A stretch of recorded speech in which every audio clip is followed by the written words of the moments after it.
ভাই এই দেশি পুঁটি কত করে কেজি? 300 টাকা। 300 টাকা কেজি না? আর এই যে এটা বাটা মাছ 300। বাটা মাছ 300 টাকা কেজি। সুন্দর সুন্দর বাটা, অনেক বড় বড় বাটা মাছ আছে ভাই।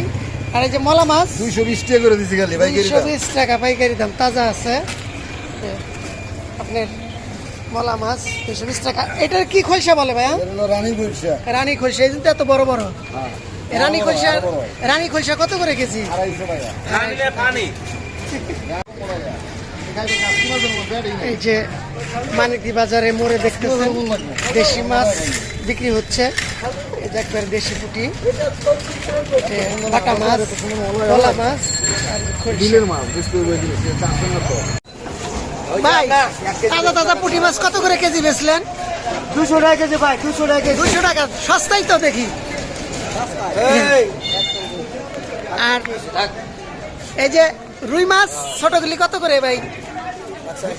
রুই মাছ 180 টাকা কেজি। 180 টাকা। আর এটার কি মাছ বলে? এটা ব্রিগেড মাছ। বিরিগেট। বিরিগেট কার্পো, বিরিগেট কত করে? ব্রিগেড 200 টাকা কেজি। 200 টাকা। এত বড় বড় মাছ 200 টাকা? হ্যাঁ স্যার, আমি এর বেশি অফার। তাই? বাঙালি অফার। বাঙালি অফার। 225 আর এই যে আপনার ইয়া তেলাপি 180 টাকা কেজি, যেটা লরে। যেটা লড়তেছে, আসলে লড়তেছে।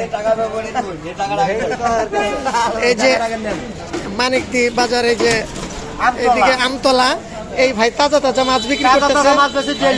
আসতে বলে একটু বলবেন। যাদের লাগবে এখানে এসে নিয়ে যেতে পারে। ছোট কেন? এই তেলাপি এত ছোট কেন? তেলাপি স্যার দেশি তেলাপি দাম দিবে। এই যে 180 টাকা তেলাপিয়া, এটা হচ্ছে 200 টাকা 200 টাকা, 200 টাকা কেজি। আর এটা রুই মাছের ছা হচ্ছে 180 টাকা কেজি। তারপর এটা হলো 200 টাকা কেজি। 200 টাকা কেজি। 200 টাকা কেজি। তো ভাইয়ের নামটা? আব্দুল লতিফ। লতিফ ভাই। এই যে প্রতিদিন এখানে মাছ বিক্রি করে। এই যে দেখেন রাস্তার পাশেই এই যে নতুন বিল্ডিং হইতেছে, বিল্ডিং এর নিচে। যাদের লাগবে চলে আসবেন। তো থ্যাংক ইউ। ভালো ভালো তাজা মাছ পাওয়া যাচ্ছে এখানে। এই যে